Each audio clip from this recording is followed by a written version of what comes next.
Small Town Murder is brought to you by Progressive Insurance. Fiscally responsible, financial geniuses, monetary magicians.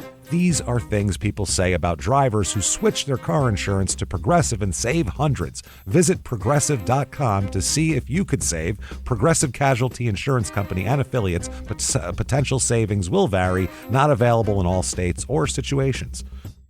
Underwear drawers are like the Wild West of wardrobes. You never know what pair you're going to pull out or what shape it's in. It's time to upgrade your underwear drawer with the buttery soft comfort of MeUndies. MeUndies' signature fabric is as soft as a warm hug from your favorite sweater. Plus, it's breathable and oh so comfy, making it ideal for all-day wear. Get 20% off your first order plus free shipping at MeUndies.com/comfort. Enter promo code COMFORT. That's MeUndies.com/comfort, code COMFORT.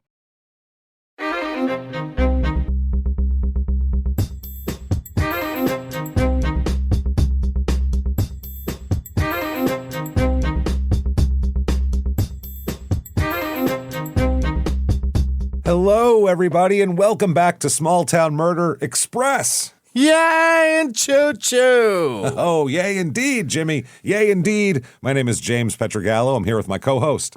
I'm Jimmy Wissman. Thank you, folks, so much for joining us today on another episode of Small Town Murder Express. All aboard the murder train. Yeah. Pulling away from the station. We have a wild one for you today. As usual, when are the expresses not crazy? When are the regulars not crazy? They're all crazy. They're murder stories. Just the thought of how it started. Going to be crazy right there from the start. Before we get into that, very quickly, definitely head over to shutupandgivememurder.com. What's there? Get your tickets for live shows, everybody, including, well, it's going to be this weekend if you're listening to right this, now. Right when it comes out. Nashville, February 21st. Let's go. Get in there if there's still tickets left. Also, March 6th in Durham. March 7th in Atlanta. Let's go. Get in there, get those tickets, and then the March 21st is Your Stupid Opinion show in Phoenix at Stand Up Live. Come out and see us. Shutupandgivememurder.com. Also, get yourself Patreon. Do yourself a favor. Patreon.com/crime in sports is where you get all of the bonus material. Anybody $5 a month or above, you're going to get everything we put out immediately upon subscription. Hundreds of back bonus episodes, new ones every other week. One crime in sports, one small town murder, and you get them all. This week, what we're going to give you is for crime in sports, we're going to do Dead Cyclists Part 2. Yeah. Who knew that cycling is the most dangerous sport that's ever existed? It's crazy. There could be a sport that's literally like catapulting people to see how much farther they would go, and it would be less dangerous than cycling. It's insane. The guys that train it and do it like for a hobby, they're brave people because I see them constantly in traffic. Oh, they're going to get killed. Yeah, out of their minds. Out of their minds. Then for small town murder, let's get into some conspiracy talk and some what happened talk. We're going to talk about Kurt Cobain finally what happened there. I've had a lot of people asking about that, and we've had a new investigator, a new private investigator come in recently and have some stuff. So we're going to talk about it and see what we think. Right? New theory. Well, not really a new theory, just kind of. I guess we'll talk about it during the show. It's all that small town murder. Do that definitely. That is patreon.com/crime in sports. And you get all the shows we put out. Crime in sports, Your Stupid Opinion, Small Town Murder, all ad free with your Patreon. Ad free. And on top of all that, you even get a shout out at the end of the regular show. So you get that too. You get everything. Patreon.com/crime in sports. We're crazy. We're giving it away. We can't have inventory on the shelves. That's what it is. Take it all. Just take it all. That said, I think it's time, everybody, to sit back. I think it's time to clear the lungs here. Let's do that here, and let's get ready to shout. Arms to the sky. And let's all shout. Shut up and give me murder. Let's do this, everybody. I was so excited. I know you are. You were jumping it. I like it. I like the enthusiasm. Let's go on a trip, shall we? We're going to Kansas this week, which is something that you don't normally hear people say. No, not I'm going to Kansas. Why? What's going on there? Dorothy was trying to get back. Yeah, exactly. This is Newton, Kansas, and I don't care how they say it. I don't care if it's Newton or Neaton or whatever they want to say. You're like a fig Newton. It's Newton, Kansas. That's it. Central Kansas this is in. It's about a half hour outside of Wichita. About 2 hours and 45 minutes to our last Kansas episode in Prairie Village, Kansas. Right. Episode 633, Brilliant Brutality. That was a wild one, too. Kansas, you guys, you seem mild on the outside, but let me tell you something. You got some stuff going on over there. But, yeah. This is in Harvey County, area code 316. Population here, not too tiny, actually, 18,576. Wow. So not like Nebraska a couple of weeks ago where it was a bunch of, 400-person towns. Median household income here, 59,586, which is about 10,000 below the national average. Not too outstanding, but the median home cost is well below the national average at that's the nice part. Yeah. $143,600. Yeah, if you want to live in expensive kite. Yeah. in rural Kansas, no problem. Easy to do. A little bit of history. It was founded in 1871, named after Newton, Massachusetts. Oh, so it's definitely Newton. That's what they Newton. say. Yeah, but you never know here. I mean, that's the thing. We found out people said El Dorado. I mean, anything's possible. It was a home of some of the Santa Fe Railroad stockholders. It was Massachusetts, so they named it Newton there. In August of 1871, the gunfight at Hyde Park occurred. Awesome. Where 8 men were killed. That's a big gunfight. That's a gunfight. Holy shit. That's not a Eight men were killed. Hey, that's a battle. That's a small military skirmish. A small skirmish. Yeah. That's a lot, man. The incident began with an argument between 2 local cops. Two cops, Billy Bailey and Mike McCluskey. Yeah. And anyone else with an alliterative name is welcome to jump into this as well if they have it. Michael McDonald. Yeah, if there was a Ronnie Ronaldson, get on in here, buddy. We're ready for you. This is amazing. Because of this, Newton became known as bloody and lawless and, quote, the wickedest city in the West. Wow. That's awesome. That sounds Dodge cool City's shit. in Kansas, isn't it? Yeah, it is. It is. Yeah. Yeah, Dodge City. But this was, Dodge City had Wyatt Earp and people shooting people, but you didn't have cops starting major gun skirmishes with each other. That's wild. So there's that. Shortly after incorporation in 1872, the council passed an ordinance prohibiting the running at large of buffalo or other wild animals. Running at large, like through the town square? I don't know if it's to make them go a certain direction so you can shoot them. I'm not sure if that was part of it. Oh, right, because there aren't like ranchers for buffalo. That shit's wild. Yeah, to drive them because people would be on like a train car and just sit and shoot buffalo. So sometimes they would hire people to drive them by. Bags. Yeah. Now this place has 3.5 stars on Niche as far as reviews go. Oh, not bad. So let's find out what the hell these people think about this bad boy here. Here's 5 stars. It's a quiet town, good for raising kids. Yeah. I would just like to see less meth problems here, but I guess that's everywhere. That's a 5-star review. I just want a little less methy. 5 stars, the meth. It happens. 3 stars.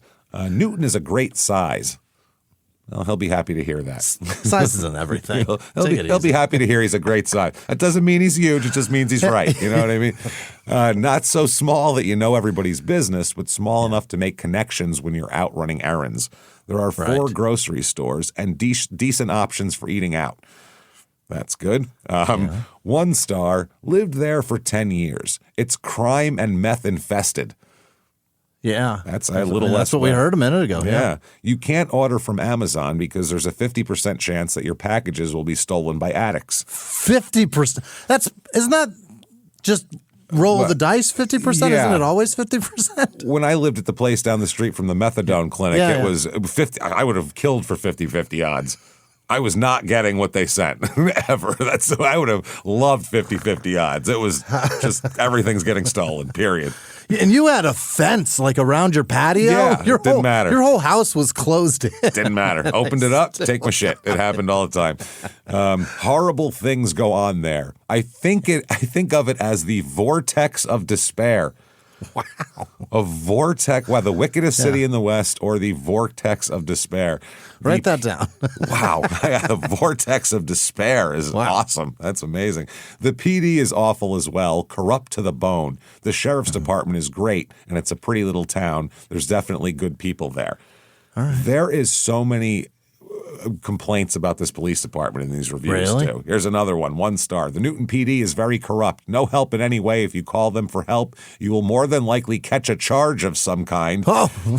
They will twist anything and everything to say, then hold you up in court for a year over nothing. That sounds like that happened to this person. We're arresting everybody. That's not a like this could happen some Right. theoretical shit. This is a year. This is by far the worst place in Kansas. Called the cops on myself asking for help, and they arrested me, tried to take my kids, and are now charging my wife, saying we have no contact with each other. We have 5 kids. And not even the DCF took our kids, so why the hell does Newton think that they can over that town? There's no punctuation in that entire review, by the way. Called the cops on myself, and I faced I don't know. There's a lot going on there. Another review says, a corrupt little town indeed filled with residents who lie, cheat, and steal from those who work hard to maintain their lives and try their best, only to be knocked down time and time again by the very law that tries to live by to protect and serve. Really? They're crying for help, James. We got to help them. Holy shit, Newton, you This guys place are in exists trouble. in America. What is going on? Cops are shooting at each other. Things to do in this town. The Sand Creek Summer Days Festival. D-A-Z-E, Sand Creek? of course. Sand Creek. So that's what they're doing. They're having concerts and food and rides and, bullshit, basically. They call place, though. They call it, quote, good old Midwestern family fun. Okay. Is Kansas Midwest? Yeah, that's still Is it? it's the plains, but it's still the Midwest. Yeah, especially eastern Kansas, definitely, I would say. There is a skateboard competition, which I didn't expect. Okay. That's pretty good. There's a kickball game, a community kickball game, apparently. There's concerts. There is a live mural, a cardboard regatta. And what is that? we've talked about this before. You make shit out of cardboard and float it. Make little boats out of cardboard. Oh, like a boat? Okay, all right. Yeah, one of those Look, things. I was going to say regatta sounds water, right? Yeah, that's like a boat race type of deal. Okay. Live performances, sometimes on Sunday is one of them. They get the That's a coveted. band? They get the coveted 10 a.m. slot that we all go for as performers. At 11:20, the High Flyers will be coming out. 12:30, the Great Brain Freeze. Oh, no. It's And then- all local. Yep, and then the headliner is the Bethel Performing Arts. So probably no. kids singing here. That's not great. Oh, there's a couple others too. The Hall & Oates Project. Okay, Cover band. Then there's a Toes in the Ice competition. I don't know what that is. Okay, That's in the middle of the summer. And then the Yacht Grooves Band.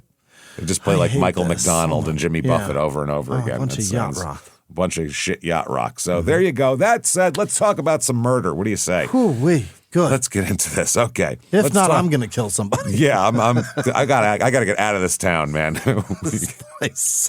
This place is rough. It's the vortex of Yeah. despair, Jimmy. What do you want? It's terrible. Let's talk about a lady first here. Here is Rhonda Lou Schmidt with a DT, Schmidt. Yeah. Later on, she'll be Kriebel, but we're going to go with Schmidt for now. She's born August 21st, 1957, born in Newton. She's Newton born and raised. Born and raised. Vortex of despair, poor lady. Her parents are Robert and Mary Lou Schmidt. She grew up here. She attended local school here. Yeah. She, like every other kid in this town, basically. She goes to college and meets a young man named Von Andros Schmidt. What? Von Andros Schmidt. Yeah. That guy is, that's a man. I'll tell you something. Or I'm sorry, Kriebel. Did I say Schmidt? Schmidt is her Yeah. name. I was like, wait, what? Kriebel. Von Yeah, Kriebel. okay. Wow, All right. that is, and I'm thinking, that doesn't sound right. Too many Schmidts. Too many Schmidts. This is all about Schmidt today. All about, it's a totally different movie. About Schmidt. Kriebel here, Von Andros Kriebel, they start dating in the late 70s when they're in college. They get married in 1980, so she's now Rhonda Lou Kriebel. And could you get a more German name than Von Andros Schmidt? Good Lord. He's going to be like, he's going to have like a monocle. Yeah. He's going to be I like think it's Kriebel. the guy after Glass Joe and Tyson's Punch-Out. That's who he's going to be. That guy. So anyway, they have a a Midwestern life, man. He works in Wichita.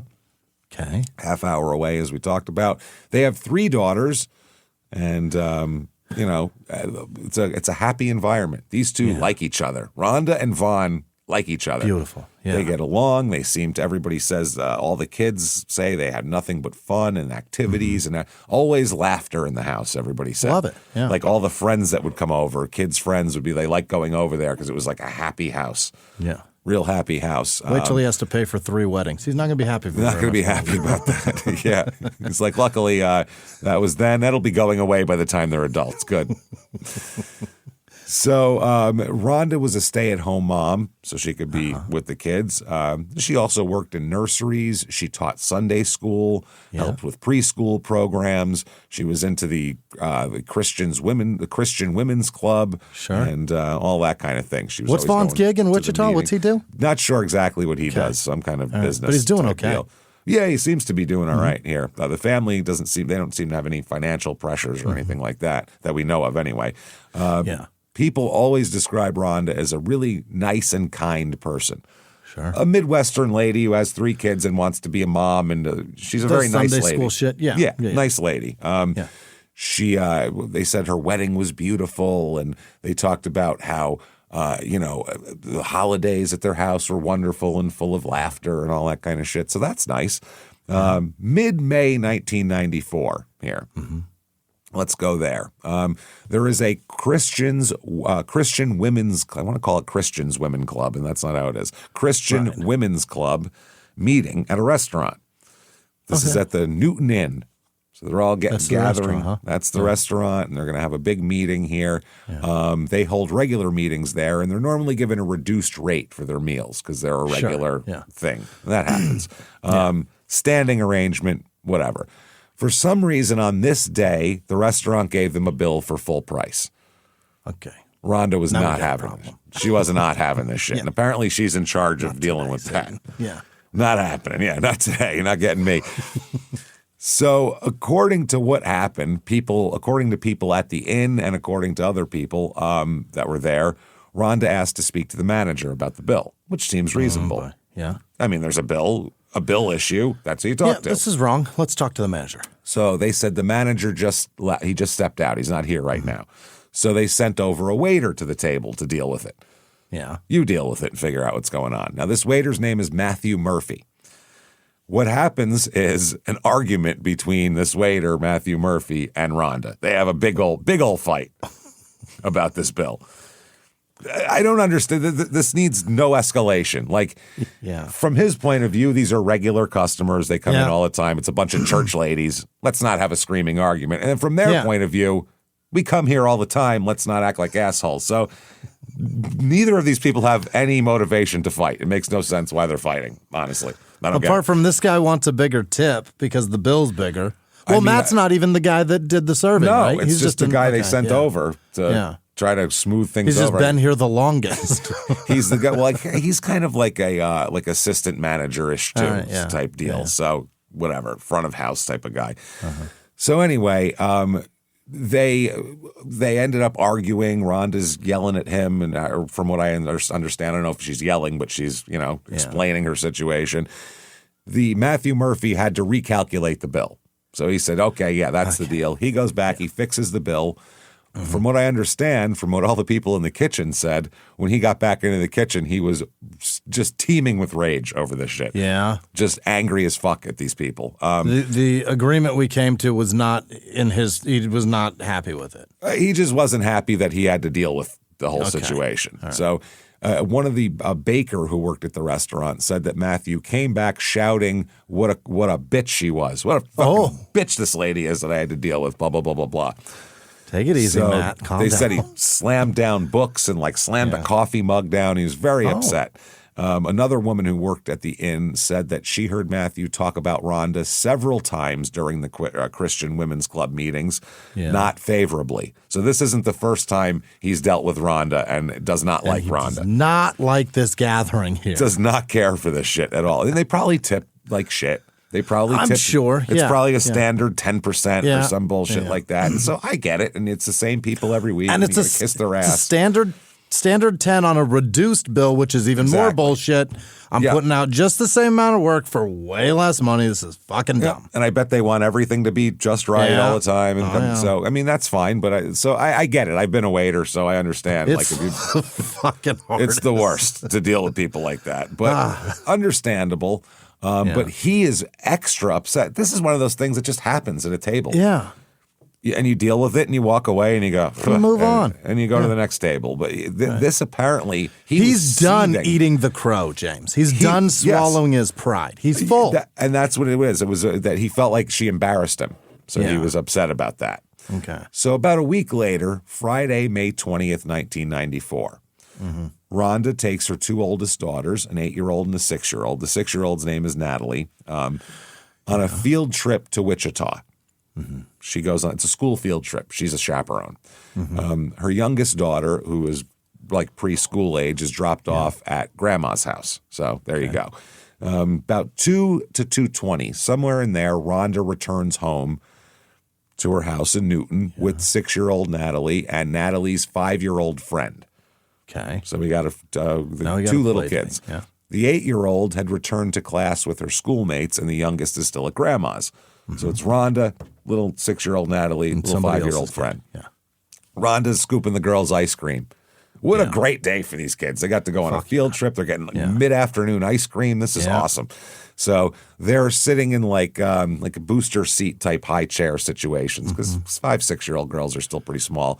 Sure. And they're eating ice cream and they're having a good time and cartoons are on and all that kind of shit. Now, about 3:20 to 3:30, somewhere in there approximately, the friend's mother here arrives at the home to pick up her daughter. Yeah. She knocks on the door, rings the doorbell, nobody answers. Oh. Rhonda's car's in the driveway. The front door is unlocked, as no one locks their doors in this town, by the way. Yeah. It's a non-locker town. So she figures maybe Rhonda took the girls to the store or something or whatever. So, they're not here at the moment. So she just goes home. She starts calling the house to see when she'd get back. Every couple minutes she calls, and no one ever picks up. She calls again. She's just waiting. So by 3:30, in the 3:30 to 4 o'clock time period, this woman is now starting to get a little bit worried. Yeah, it's been an hour, and I'm looking for my kid. It's your 5-year-old, too. If it's a 14-year-old, you go, who knows? Maybe it's a kid's 5. You want to know exactly where a 5-year-old is at all times. So she contacts Rhonda's husband, Vaughn. Old Vaughn Andros Kriebel here. He's over there in Wichita. He's in Wichita. It's about 30 miles away. Now, Vaughn says, well, I'm 30 miles away. You're closer than me, but let me call some family members that are close in the area and see if they can go over. So they call up a cousin here that lives nearby, and his name is Kevin. Some sources have him listed as a different name, but I think it's Kevin. It doesn't really matter. So at this point, before Kevin gets there, the 8-year-old daughter arrives home from school. Oh. She finds the house locked now. Now it's locked. Front door's locked, which it's never locked. So she's like, what the hell? So she just shrugs and goes over to say that, but yeah. Yeah, she goes over. She goes, what the fuck is this? What's this fucking bullshit? Huh? What are we locking fucking doors now, Ma? Come on. Nobody gives me a goddamn key around here. I got nothing over here. I don't got a garage door open. I got no key. Where the fuck am I supposed to go?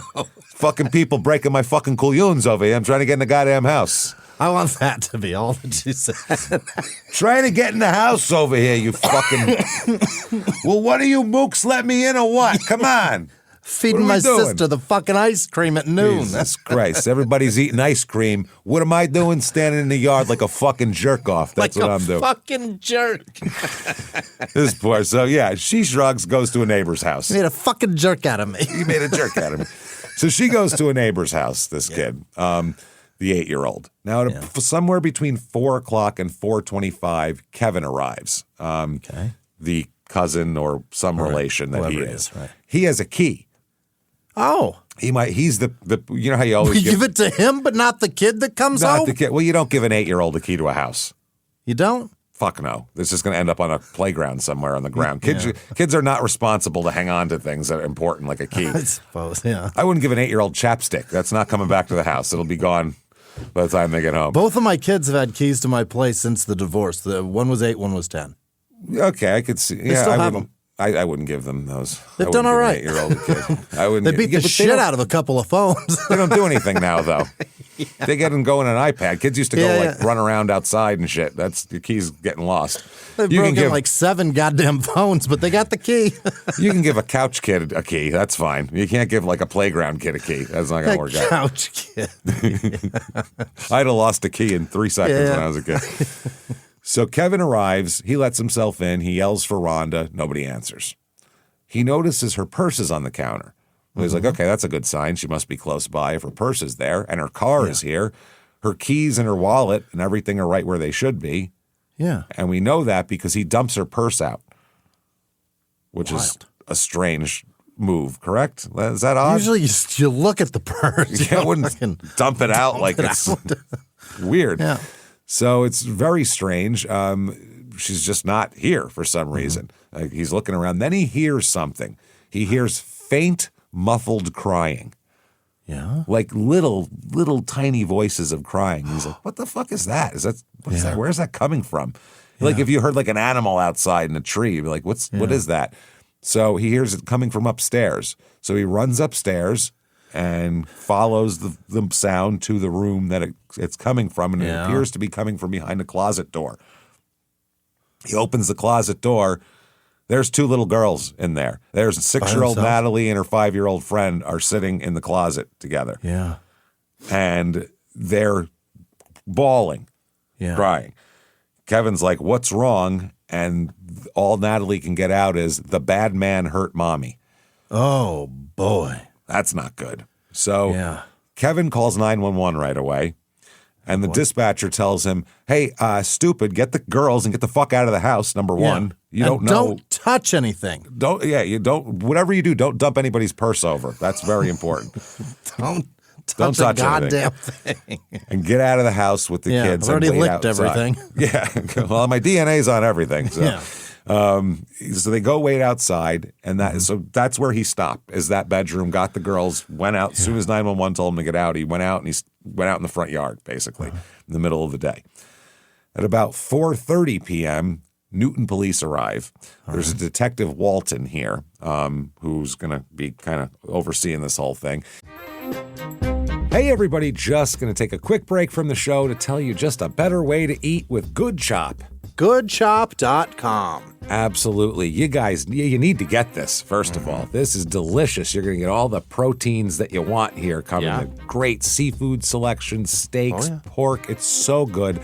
Sustainable seafood is wonderful. Seafood. Yeah. It is. I'm a New York strip guy. I had a nice New York strip, very marbled and delicious. Thing is, juicy, quality stuff here. I love a good pork chop that's that's thick and juicy and tender. Yes. And that's rare. It's not easy to get those. Oh, it's so good. Good Chop delivers high-quality American meat and seafood straight to your door, vacuum-sealed and frozen at peak freshness. Your freezer stays stocked. You cook when you want, and you never have to gamble on grocery store quality again. That's a fact. You want this. This is way better quality. Unlike a lot of other companies, Good Chop sources its meat and seafood exclusively from American farms and fisheries. By choosing Good Chop, you support local family farms and independent ranchers right here in the U.S. Customize your box from over 100 menu items, including USDA choice and prime steaks, 100% grass-fed beef, wild-caught seafood, organic chicken, responsibly raised pork, and so much more. Good Chop sources only the good stuff, which is why they feel confident about their 100% money-back guarantee. Love Good Chop or you get your money back. That's the way they do it. Go to goodchop.com/podcast and use the code 50smalltownmurder to get $50 off plus free shipping on your first order. That's $50 off plus free shipping at goodchop.com/podcast, code 50smalltownmurder. Now back to the show. This episode is sponsored by BetterHelp. BetterHelp.com. Absolutely the best place to go online for therapy. And sometimes it feels like everyone else has all their relationship stuff together. Their love lives, are married, they're in a very good relationship, things like that. And it's not always like that. Everybody has problems and that sort of thing. And you're coming up on February, it's Valentine's Day, and you're going to have flowers and hearts are on everything. And people are talking about relationships and dating, and it can be hard. And no matter where you are, whether you're married, you're dating, you're single, or just focusing on you, you're right on time. Don't worry about it. You're going to be fine. Yep. And therapy can help you find your way and see more clearly where you want to be, and then you can go there. That's the thing here. It's all about it. Everyone is figuring it out. We're all figuring it out. We know nothing. No. We don't look at us. Just because we have microphones doesn't mean we know anything, or we have anything together in our own bodies or lives. We don't know anything. And so it doesn't matter. Therapy is great for everyone. It really is. It can really help you figure out who you are, where you want to be, and how to get there, most importantly. And you can figure out what's weighing you down in these situations. They have great therapists. BetterHelp therapists work according to a strict code of conduct. They're fully licensed in the U.S. BetterHelp does the initial matching work for you with a therapist, so you can just focus on your therapy. They have a short questionnaire, helps identify your needs and preferences. They have 12 plus years of experience, industry-leading match fulfillment rate, which means they usually get it right. But if they don't, if you're not happy, you can switch at any time, no extra fee. They just want you to get better. With over 30,000 therapists, BetterHelp is the world's largest online therapy platform. They served over 6 million people globally, and it works. An average rating of over 4.9 out of 5 for live session based on over 1.7 million client reviews.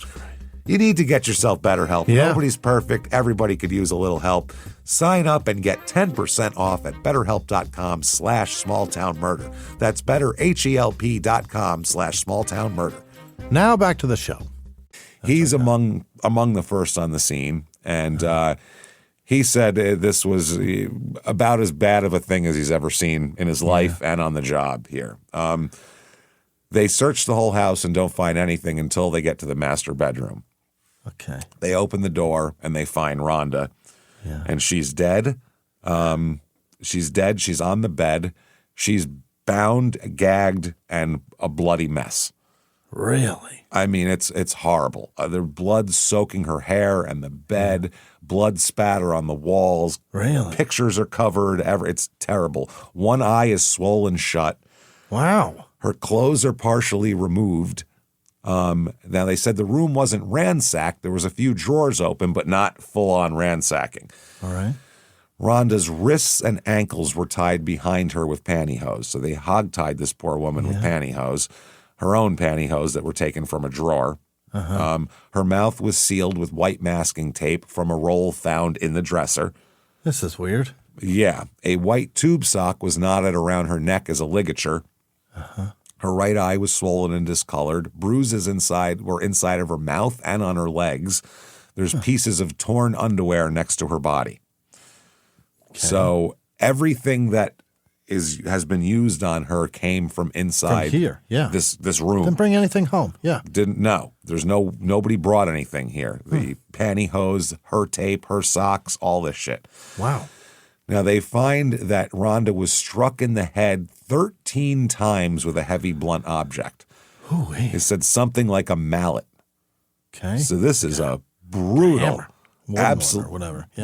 brutalized this woman. I mean, this is overkill. This is ridiculous. Her skull is fractured in every way you can imagine. God damn. So this is a small town, and shit like this doesn't happen. Church lady dead on the bed with her kids in a closet very often. So the county attorney shows up to the scene. Really? Yeah, they're real interested. Mary McDonald, she shows up and said this has to be somebody very bold that did this. Yeah. Because the county attorney is on site. On site, yeah, they are. Wow. She knows this is going to be her case, and she wants to get a feel for it. And like I said, this doesn't happen all the time. So you hear something like this, and it's not just, two crackheads stabbed each other to death or something, or, two cops had a shootout like back in the day. But they said this had to be it's broad daylight. Yeah. Beautiful day. There's ice cream. Yeah, residential neighborhood, 2 children in the house. Like this is a particularly bold person. Very brave. And the kids saw him, and the kids are alive. That's the thing. That's strange. So they said this had to be someone who did this before, or someone who knew her and had a specific reason to be here. There's got to be something. So outside, they find some evidence, because inside they're not finding a whole lot of evidence. It's only shit that was in the house. So there's not a lot to connect it to except in the house. But outside, they find right beneath the living room window, scattered all throughout the grass below the living room window, cigarette butts. Tons of them. Tons of them. Bunch of cigarette butts. This is a big Somebody been picture sitting there a while, huh? Yeah, this is a big picture window that looks directly into the house. Yeah. So it's Richard Ramirez style, Just basically. watching and smoking. Watching, smoking, stalking. And nobody in the Kriebel house smoked. There's no ashtrays or anything. Yeah. It's not a smoking house. So someone stood out there smoking for a long time. It's an interesting choice, right? To be watching something while smoke, because I mean that's a halo of scent that you're giving off. Scent. You can see it. It's it's you an odd see choice. And smell that for strange feet. thing. I mean, quite a ways. I would say so. I mean, in 1994, you're going to smell smoke coming from a lot more places. It's a good point. It's a great point. Now, the grocery store. Yeah, everywhere. Yeah. Yeah. Under the bed, and this almost gets missed actually, but it's found kind of in the last sweep of the bedroom. They find a pair of aviator-style sunglasses with teardrop-shaped lenses. Yeah. Now, they go and they make sure, they said, does this belong? Because they figure it's probably Vaughn's or somebody, but it doesn't belong to anybody in this household. So they're like, okay, this is the only outside thing that we found in the house is this, these sunglasses. So then they need to know what happened, and the only person who can give an insight to what happened He's a child. is a 6-year-old. Yeah. And luckily, a 6-year-old is a lot more together than a 4-year-old. You can ask a 6-year-old questions, and they'll give you a narrative. Shit, and they'll give you some shit that they don't realize that they're giving you some shit, but they're giving you everything. You know what I mean? It might be a rambling narrative. Yeah. It might be a rambling narrative, too, where there might be, you might have to tell them to slow down. But you got to chase them. They'll have it. Oh, yeah. They'll get it. Yeah. For sure. It's like a cat. You have to hey, come over here. No, get back. Yeah. So Natalie says shortly after 3 p.m. there was a knock at the door. All right. These neighbors come over all the time and stuff, so knocks on doors aren't a big deal around here. Not a big deal. No, she said we wouldn't even ever check the peephole. Most of the houses don't even have a peephole, they said, in this town. It's people just open the door. That's it. So that's crazy. I don't even do that. Isn't that wild? I don't even come near the door thanks to the fucking doorbell apps. No. And even if I didn't have a doorbell app, I'm not expecting anybody. Don't really care who's at the door. I'm not answering it. Whatever you got, leave it there and go away. I'm not answering you. If I know you would have told me you're coming. Otherwise, I don't need this. So Rhonda had told the girls, keep eating and she'll be right back. She walked to the front door, opened it, and returned to the hallway. Natalie said this time followed by a strange man. She described him as tall, thin, with dark hair under a red baseball cap with a fish symbol on it. And they're like a fish, like a bass or a fish like this. Jesus fish? They ended up figuring out it's a Jesus fish. Ha! I'm getting real fucking good at guessing. It's a Jesus fish, yeah. Well, I mean, what other kind of fish is it going to be, though, honestly? I mean, it could be a lot of things. It could be like a bait shop hat or something. Yeah, it could have been the fucking the fish hat from The Sandlot. Yeah, but I think we all know what's going on in Kansas. It's a Christian fish. So also he was wearing sunglasses. Aviators. Yep. Jesus fish sunglasses. The girls had never seen him before, and Rhonda didn't introduce him like, oh, this is, my friend Bill or whatever the hell. So she walked, I guess Natalie said she didn't even stop when she came back in, Rhonda, with the man. She just walked straight toward the back of the house, toward the master bedroom with the guy behind her. Huh. So Natalie said, and this is a 6-year-old talking, something felt weird. Yeah. About it. And her mom would never just do that. Her mom would say, hey, I'm doing this, or hey, whatever. So she said that whatever, she's 6 and she just forgot about it. She kept eating ice cream, basically. Yeah. And you don't think your parents are in any kind of peril or anything like that when you're 6. Yeah. You're just like, oh, it's my mom. She'll take care of it. I got ice cream, whatever. So she does this. Now, they say that, she just told the girls to keep eating the ice cream and walked away. So it's interesting. Now, between 3:10 and 3:20, Natalie finished her ice cream and decided she wanted to go outside to play. Okay. So she walked down the hallway toward her mother's bedroom, but didn't see her anywhere. So she just said instead she saw the strange man standing alone in the hall. When they asked her, like, what's his expression like, she said she couldn't figure it out. It was hard to read. It was a weird, he didn't look mad, he didn't look happy, he didn't look anything, just kind of whatever. Just blank. Blank. She said he did have blue eyes. She remembers that. Oh, so the glasses are off now. Glasses are off. So she says, where's my mom? And he doesn't answer her. He just stares at her. Ooh. So Natalie peeks past him into the bedroom and sees Rhonda on the bed with her hands and feet bound and her mouth gagged with tape. Her mother's trying to talk to her, but can't because of the tape. So she's... Oh, my God. And I'm sure she's saying, run the fuck away. Get out of here. Run, get out of the house, go to the neighbors, but she can't. So at that moment, the man, there's this, imagine that uncomfortable moment of, oh shit, what's going on? The kid saw it, what's happening? So the girl must have been terrified in that moment, I assume. And Rhonda, Jesus Christ, even more terrified. The man grabs Natalie and carries her down the hallway. Imagine the fear Rhonda's feeling for everything right now. He also then grabbed the 5-year-old friend, brings them both upstairs, and shoves them both into a closet in Natalie's room and slams the door.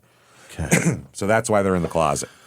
Whew, that was a lot of anxiety. Yeah. So about 3:15 to 3:25 here, they're in the closet, and the girls hear sounds. They hear heavy thuds.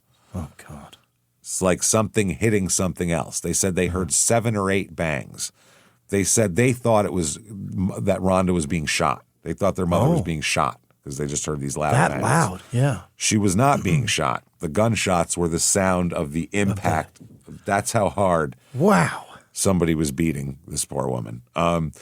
So the investigation, there is pressure. This town wants this crime solved yesterday. Yeah. Fucking mom with her kids in the house getting brutalized in her own fucking bed on a weekday afternoon, for Christ's sake. Like, this is not happening here. So they freak out and really, really do. So they start with the people closest to her, obviously, to try to, eliminate people. Obviously, Kevin, the guy who found the body or found the situation. Vaughn, we're going to talk to. Sure. All of that. It's usually someone who knew the victim. Now, Vaughn is the easiest to clear because he was at work 30 miles away. Yeah. No way he could have done it. There's witnesses, and he's got, he's there. He's at his desk. Now, Kevin, though, or whatever his name is, his story is odd, and that's strange.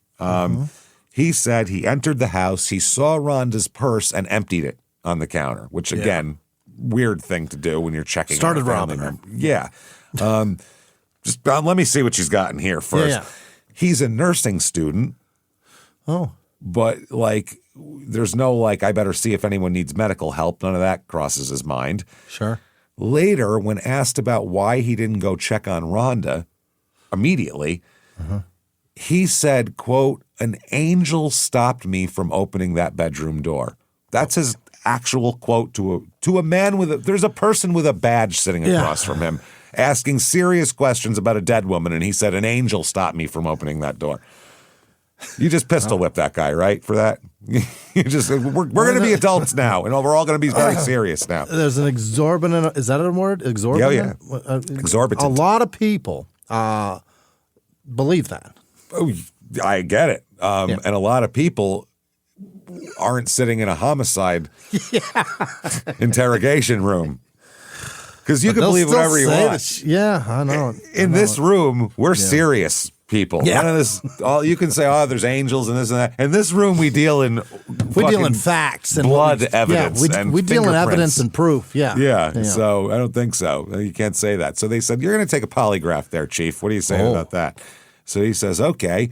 When asked what he thought of his cousin Rhonda, his one-word answer. What do you think it was? If you could. Oh, God. Did he quote Matthew and say she's a bitch? Nope. He said, one-word answer, sexy. What? My dead cousin is very sexy. This guy is not good at being interrogated. No, there's not a person in my family that describes this. Sexy.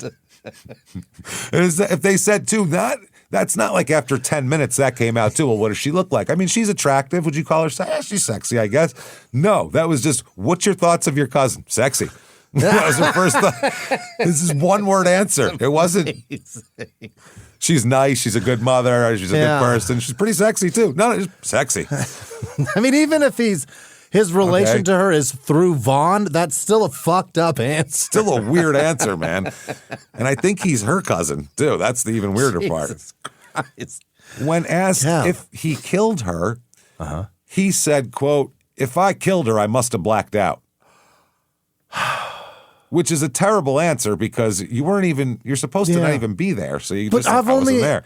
I've only heard that as an answer in times when somebody killed somebody. Kills someone, yeah. Because they don't want to say no on the polygraph and have it go, yeah. So police put him at the top of the suspect list, I would say. Yeah. He gets a lawyer and he's not cooperating anymore.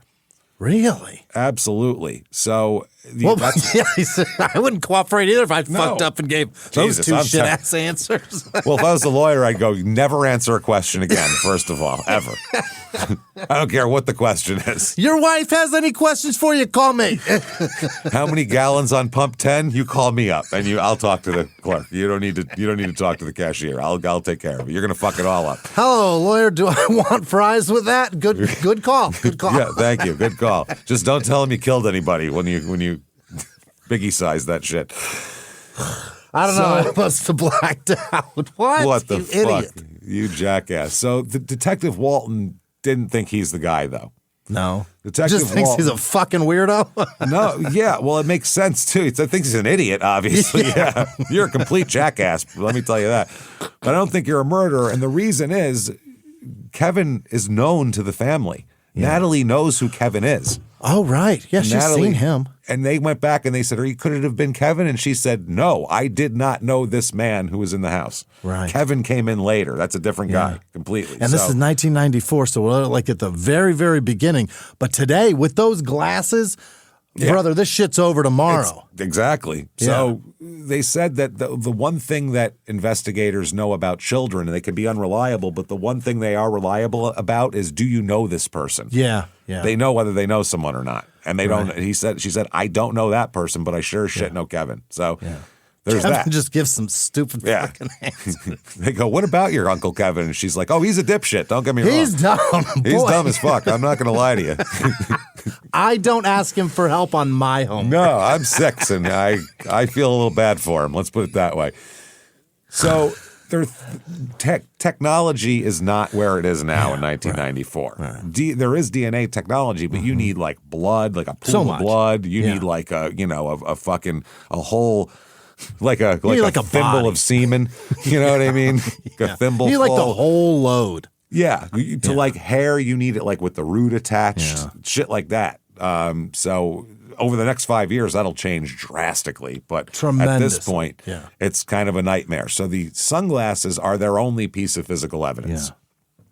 Yeah. And they were subjected to super glue fuming, which is to get fingerprints off. If you've ever seen Beverly Hills Cop 2, Eddie Murphy will explain it to you using a turtle aquarium, and a matchbook. They got you remember that scene now, don't you? So I love when he casually explains crime scene shit in those movies. He just do this shit.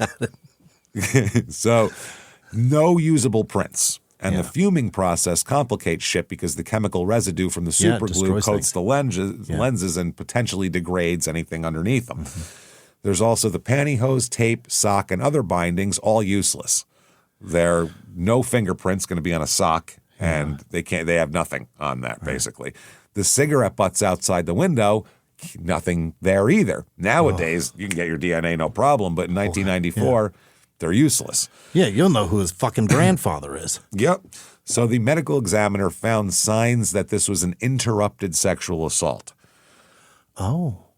So that's why the underwear are torn and all that. He was about to, and bruising was consistent with the assault, but there's no DNA evidence like semen. So they're like, he didn't finish. He got interrupted.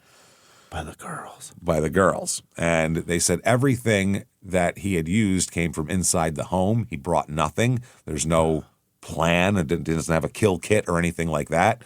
No murder weapon to trace. He didn't purchase anything that you could track a guy to later on. Nothing. So they have. But he's been smoking there and watching, so he knew the girls were there. He knew the girls were there, but I don't know if he thought that they would just stay away. Yeah. And he would. I don't understand it. So months go by.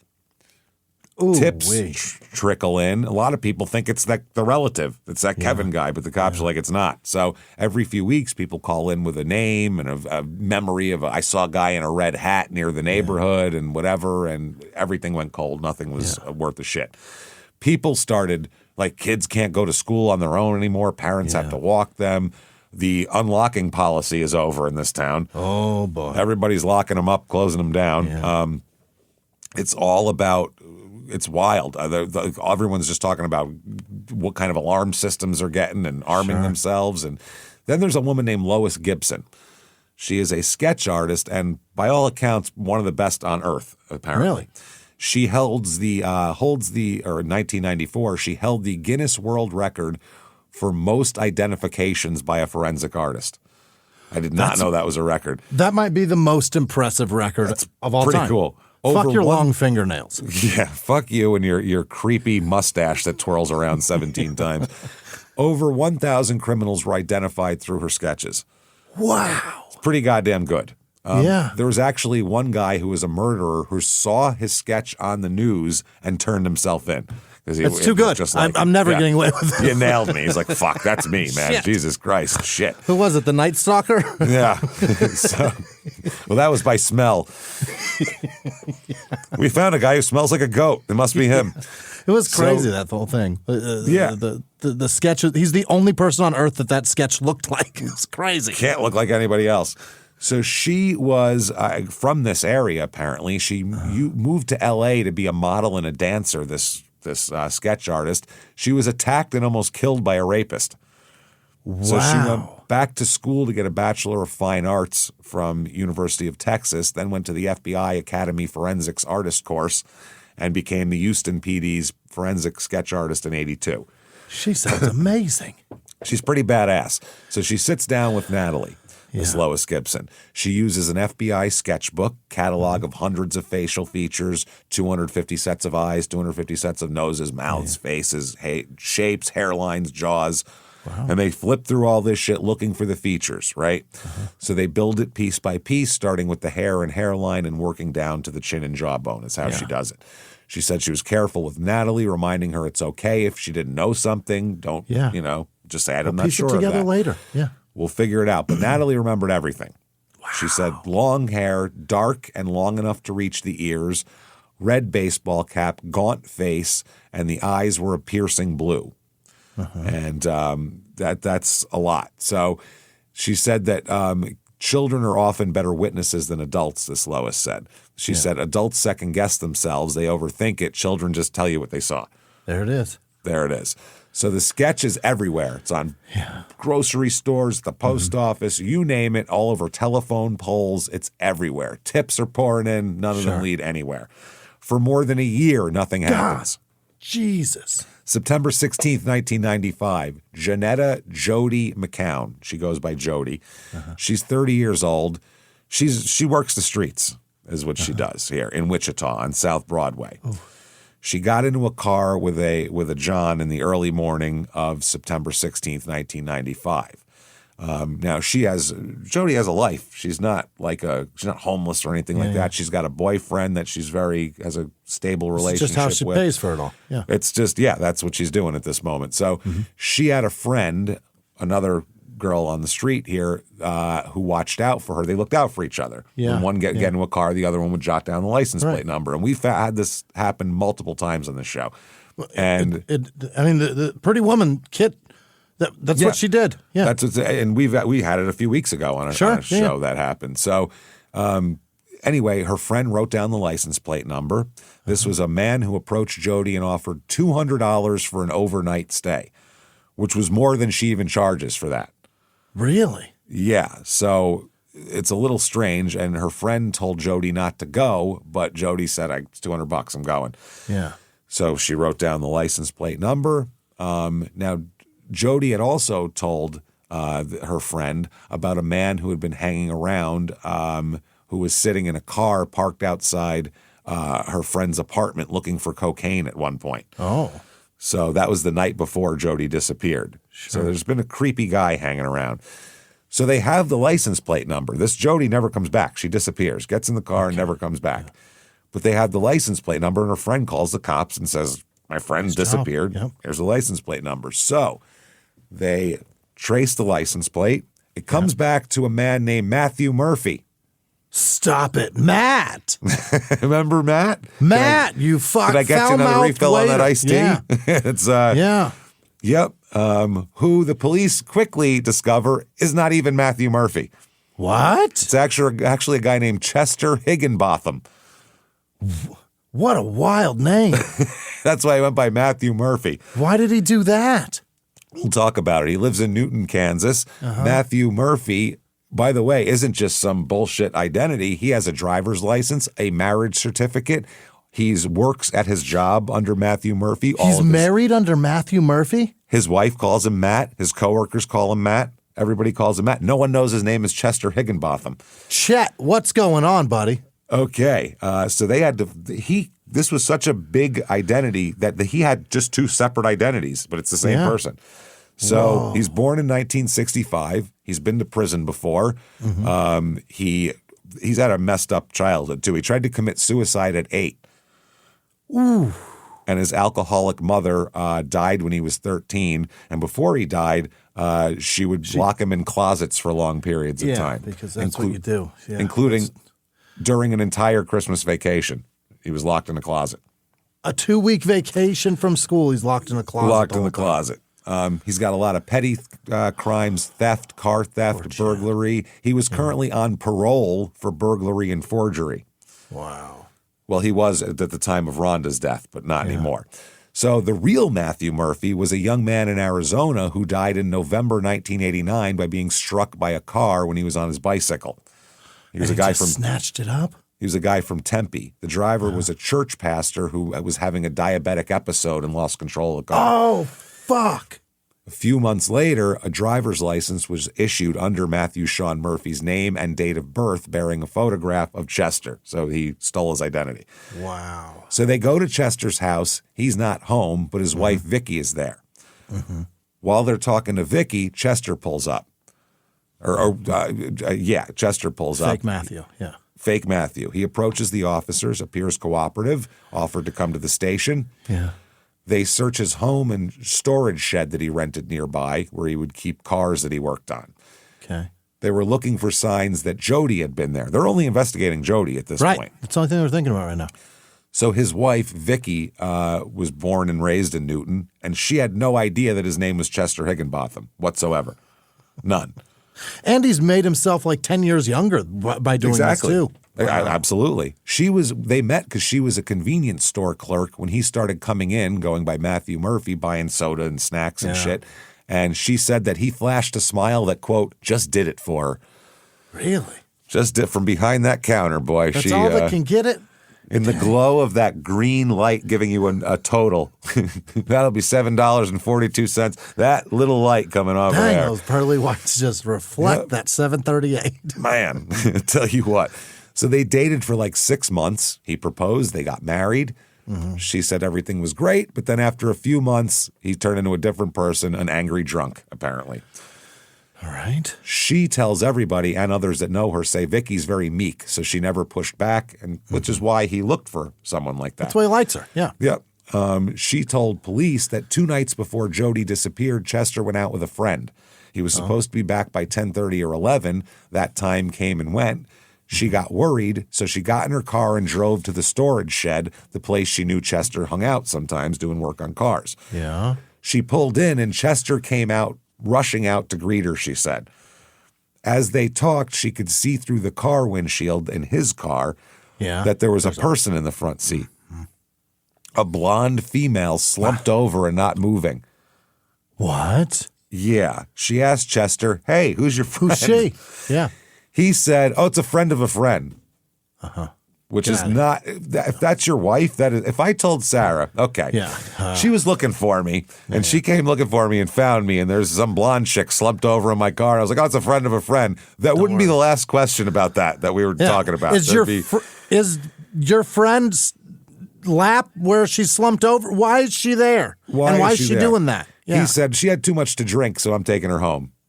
In the shed. All right. Okay. Vicky said the woman didn't move the entire time she's there. Didn't look up, didn't shift, didn't breathe as far as Vicky could tell. Yeah. So Vicky left without asking any more questions. She is meek.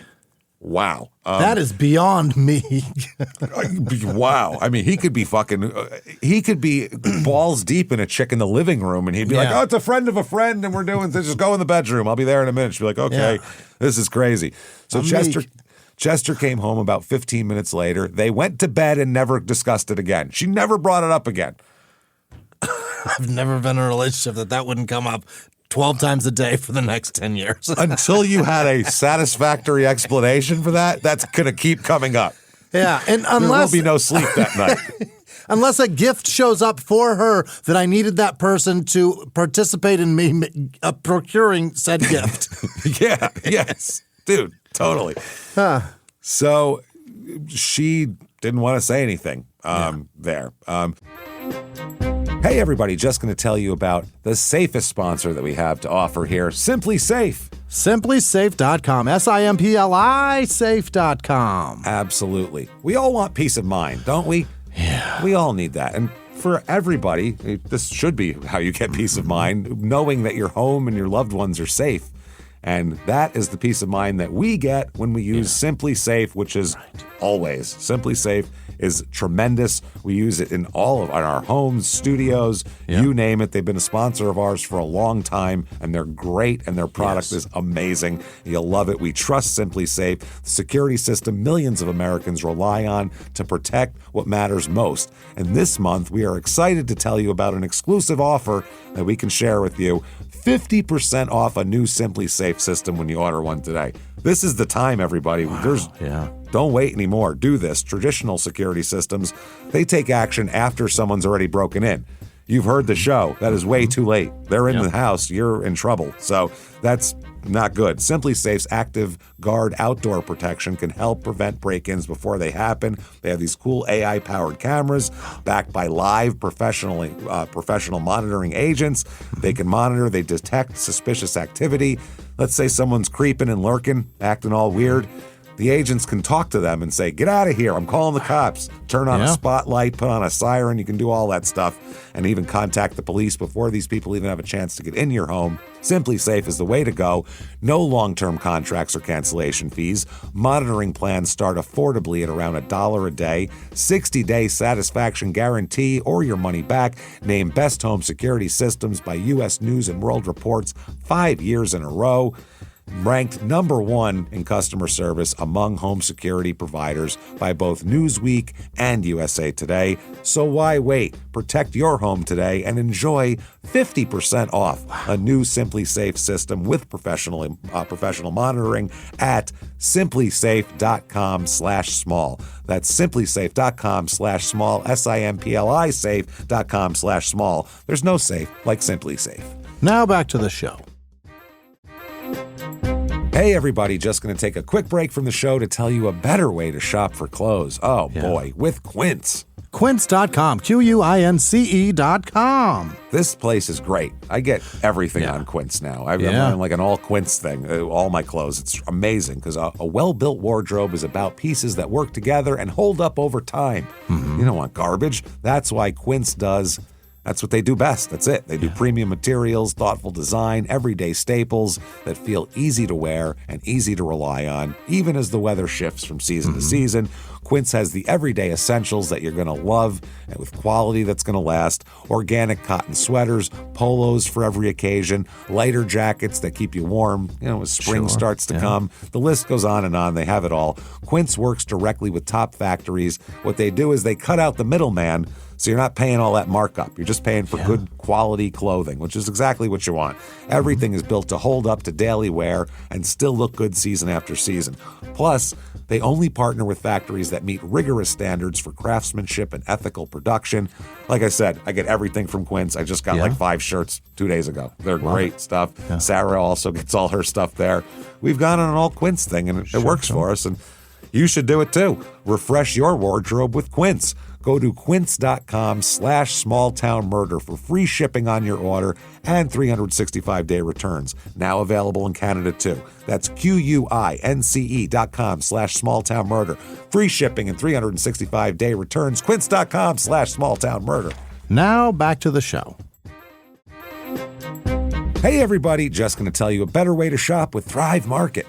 ThriveMarket.com. Absolutely. At Thrive Market, see, a lot of times regular supermarkets and things like that, you look around and you're like, well, what's in this and what's in that? And I'd like this, but I need it gluten-free or whatever. Right. You know what I mean? It's really hard. Thrive Market sodium. Whatever. They make it so easy to find things and to find the good things that you really want.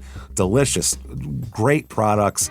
And Thrive Market's a membership-based grocery store where you can shop from wherever you are. Simply hop on their app. Super easy. The membership breaks down to just $5 a month, and it gives members access to weekly sales, personalized shopping with filters, auto ship and save, free gifts, and peace of mind knowing there's no junk in any of the products they carry. Instead of paying fees on every grocery store delivery order, you pay once for the year and benefit from it every time you shop. And it's so good, too, that you can do the trade-offs, which is really cool. And you get really good stuff. Like kids want mac and cheese and sugary snacks and juice boxes. Thrive Market gives you versions with less sugar, fewer sketchy ingredients, maybe some more nutrition. It's great stuff, and they have thousands of healthier swaps from brands like Simple Mills and Poppy and so many more, all vetted before they hit the site. And it's really cool too because your membership, I see things that aren't available. I don't see them in grocery stores, and they are available here, and they're really great stuff. They have these tortilla chips that I'm addicted to, and only they have them. They're tremendous. So you're paying a small monthly fee to offload the stress and the research and the decision fatigue of healthy eating, and you can try it risk-free. Easily shop 90-plus diet, high-protein meals and low-sugar treats, GLP-1 friendly options, gluten-free staples. It's so great. You're going to love it. No hidden fees, none of that stuff. You're going to really, really like Thrive Market. Give it a shot. Ready to make some healthy swaps and become a member? Join Thrive Market with our link, thrivemarket.com/smalltownmurder for 30% off your first order plus a free $60 gift. Now back to the show. Now, police go to the storage shed hoping to find Jody's body, but they don't. And by the way, Jody's blonde too, so that helps. So they find items that made it a little more suspicious. They found nylon rope, duct tape, and zip ties in a storage shed. None of which are zip ties can be, but most of them aren't too useful for auto repair. No, if you can hold something in place for a minute. Put something together. You're a shit mechanic. You're not doing it right. So the detective that saw this was like, oh shit, bindings, tape, things that could be a ligature. This is pretty scary shit. Yeah.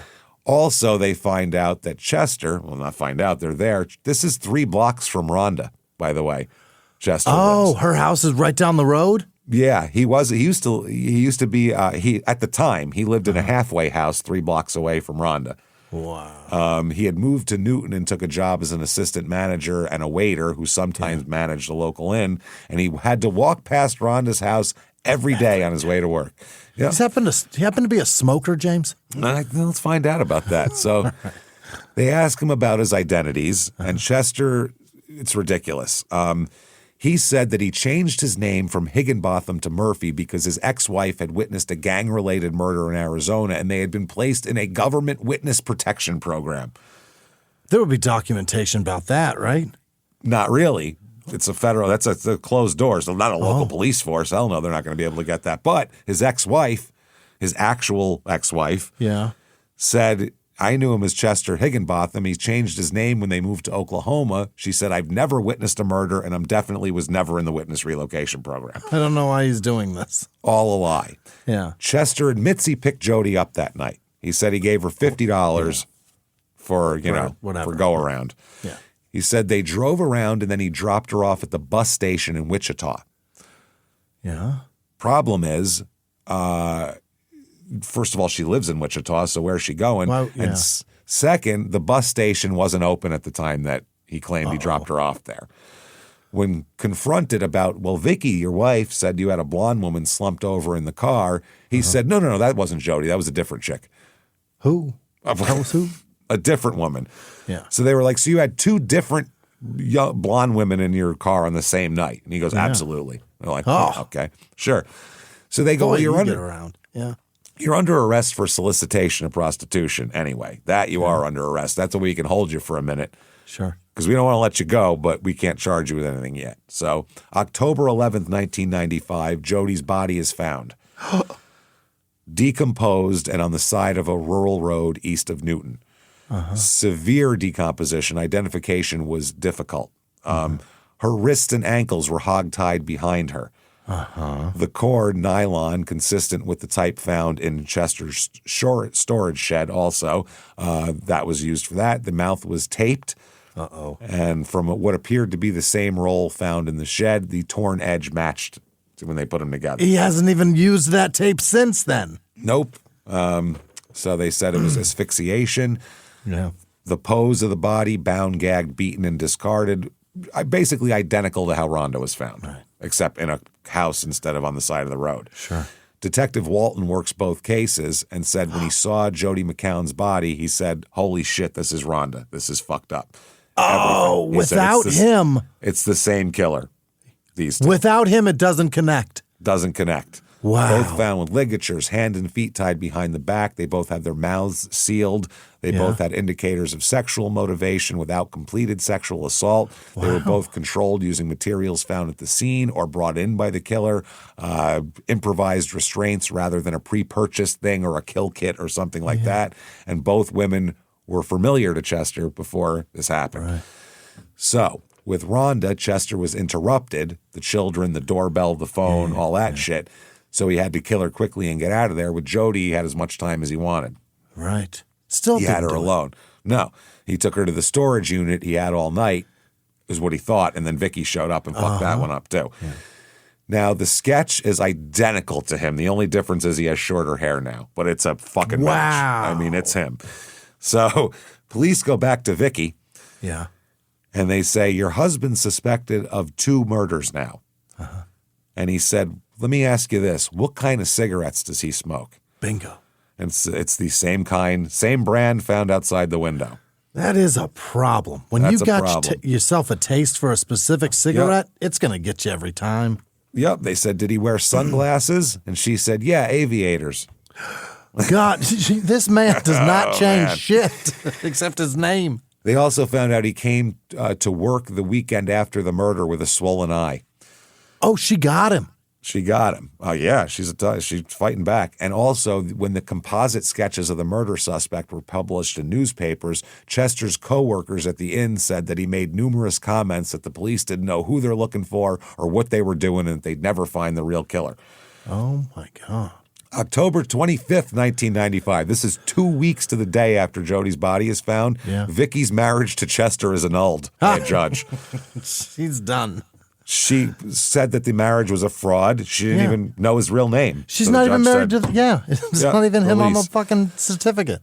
96 is the trial for Jody because the evidence was more recent and everything's cleaner and more recent. So they can't get him for the death penalty because apparently when this happened, Kansas didn't have the death penalty reinstated quite yet. So she's going to seek the hard 40 sentence, which is a minimum of 40 years without parole.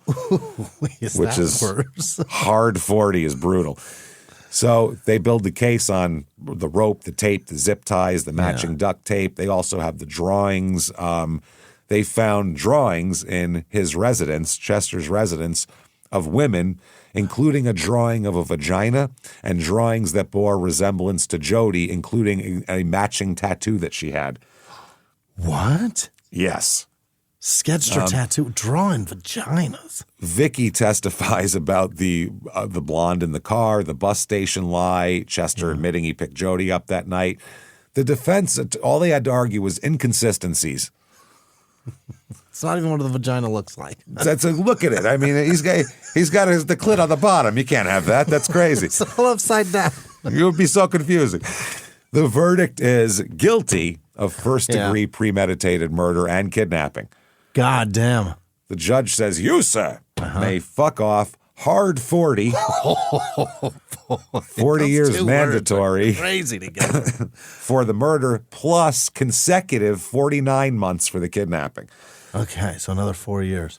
So another 4 years. He's got a hard 44 this guy's got. He appeals in 98, but they affirm it, no reversible error. By the way, late 90s, DNA technology is coming a long way. Bingo. Now they can extract all sorts of shit, and the aviator sunglasses now have a match. They can almost tell whether or not you can draw a vagina by your DNA. He'd be piss poor at drawing a vagina, let me tell you. So it's a 1 in 5.5 billion. It's Chester. So it's Chester. Fuck. It's you, buddy. Unless there's some guy in Pakistan somewhere that did it. Kathmandu. Somewhere.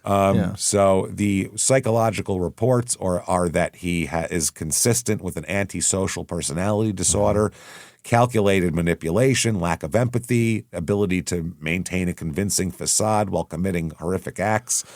His childhood had severe abuse, locked in closets, beaten, subjected to horrible treatment. Shit that turned someone into this, you know? Made him. So 1999 is the trial for Rhonda. He wants it moved. He wants the venue changed, but they say it's going to be in Harvey County. The prosecutor's case is DNA. All over the place. The sunglasses. How the fuck do your sunglasses get under the bed unless you were there? That's it. Also, the evidence, the prior crime scene evidence, because they bring in his conviction for Jody to show how he tied the girls these women, and did the same thing to them. The bondage signature, the binding, the gagging. Detective Ken Landwehr of the Wichita Police Department said that the murders bore a signature of bondage. By the way, this is a guy who was on the BTK case. Oh. This guy, yeah. The defense challenges the DNA because back in the late 90s, people just didn't know what it was. Yeah. So you could just be like, that's all bullshit. And people, that's crazy. Because maybe they don't believe in science is what he thought. So the similarities between the two murders, the timeline, this is the defense's whole thing is there's a timeline that doesn't fit. He says 4 a.m. that day, this is the defense attorney, Higginbotham rode his bike to the restaurant. At 11:28 a.m., he cashed his paycheck, later paid his rent. Records at the halfway house indicate that he had checked in at 2:45 p.m. and didn't leave till 4:45 p.m., and then he went somewhere for about 30 minutes. Okay. So he said, how could he have murdered her between 2:30 and 4:15 p.m.? He said, I will ask you how it's possible for Mr. Higginbotham could have done what he's accused of doing in the time frame. Well, there's lots of ways, but it doesn't matter because there's DNA evidence that he did it. Right. So he could have, I'll much more believe that he fudged his entry time going in. Sure. To probably written down with your initials or something rather than the fucking DNA is wrong. Vicky identified 2 pairs of sunglasses introduced as evidence that he wore all the time. When one came out, she said, oh my God, he had sunglasses just like that. So that's that. Oh my God. She also confirmed at the time of Rhonda's murder, he was wearing a red hat with the Christian Jesus fish on it. The fish. The jury finds him guilty of premeditated first-degree murder and kidnapping.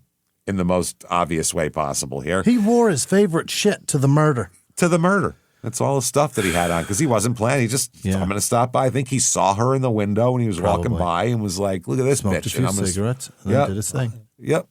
So it's crazy. During sentencing, the Kriebel family members, Rhonda's family, said that we understand you were raised in a shit environment, but it doesn't give you the permission to treat others that way. Right. Everybody else agreed. I mean, Jesus, the poor kids the kids were given their impact statements. It's fucking horrible. They showed given a crazy statement. Yeah, they showed a video presentation that Kriebel's family made, splicing together snapshots of the woman with her children and husband with the words from the song "We Are the Survivors," the national theme to the support group Parents of Murdered Children, playing in the background. You just go, I give up, man. Fuck. This is the people version of the ASPCA. Fuck. The defense attorney says, what type of environment could be so horrible that an 8-year-old would want to commit suicide? I just wonder sometimes where we go wrong.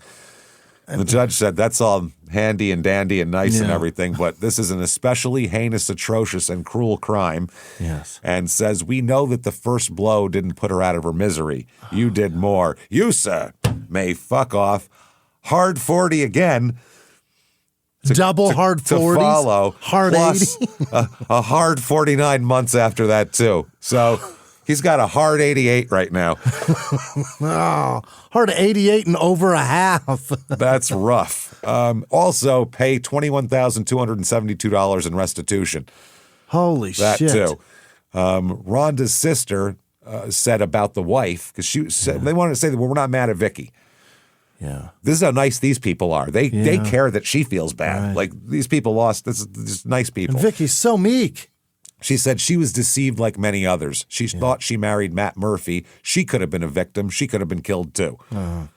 So Isn't that the name of one of the best DAs in the history of DAs?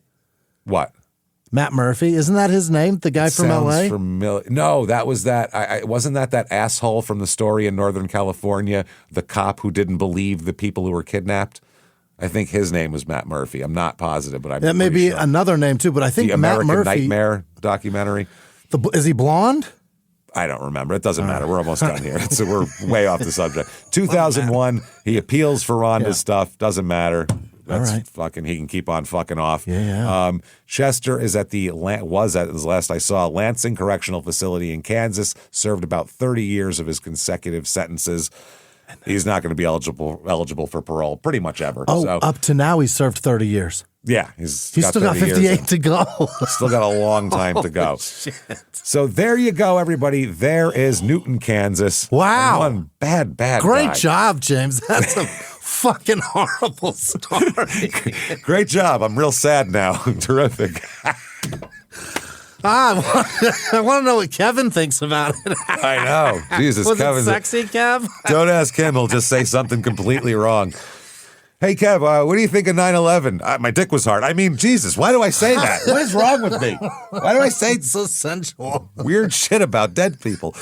So anyway, shutupandgivememurder.com. Head over there, get your tickets for live shows. If you're listening to this right when it comes out, February 21st, Nashville, still some tickets available on that Saturday night. March 6th in Durham, March 7th in Atlanta, March 21st in Phoenix for Your Stupid Opinions. And there's way more than those two. Get on shutupandgivememurder.com.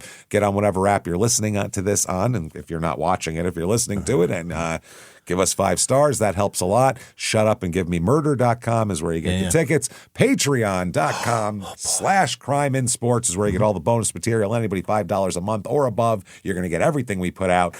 Huge catalog of back bonus episodes immediately upon subscription. New ones every other week. One Crime and Sports, one Small Town Murder. This week is no different. This week for Crime and Sports, Dead Cyclists Part 2. Crazy stories of people getting mauled on bicycles.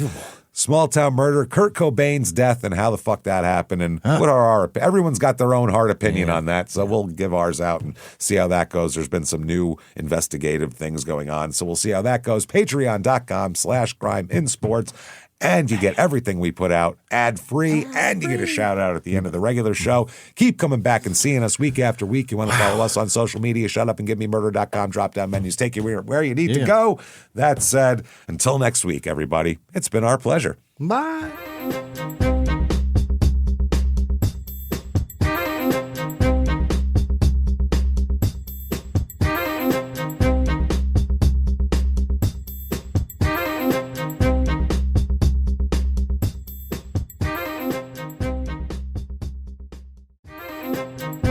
Small Town Murder is brought to you by Progressive Insurance. Fiscally responsible, financial geniuses, monetary magicians. These are things people say about drivers who switch their car insurance to Progressive and save hundreds. Visit Progressive.com to see if you could save. Progressive Casualty Insurance Company and affiliates, but potential savings will vary. Not available in all states or situations. Hey, everybody listening to Small Town Murder out there. Yeah. Hi. Hello. Good to see you out there. I'm here with Jimmy, too. And Hey. this is an ad, but not an ad for a product. This is an ad This is the best tour kind. dates. Yes, come see a live show, the 2026 tour. Yeah. All the tickets are for sale right now, starting out with February 21st in Nashville, March 6th in Durham, March 7th in Atlanta. Phoenix is sold out. We do have tickets, though, to Your Stupid Opinions on the 21st of March. Salt Lake City sold out. Denver has tickets. Be there on May 2nd. May 29th, Buffalo sold out. Royal Oak, Michigan, May 30th. We have September 18th, Milwaukee, September 19th, Minneapolis, October the 3rd in Dallas, October 16th in San Jose, October 17th in Sacramento, November 13th in Terrytown, November 14th in Boston. Come see us. The live shows are spectacular. Come join all of the other STM people. You're going to meet so many people. You're going to have fun. Make some new friends. Like crazy and make some new friends. Come out and see us. ShutUpAndGiveMeMurder.com is where you go for those tickets. Get them right now while they're hot. See you on the road.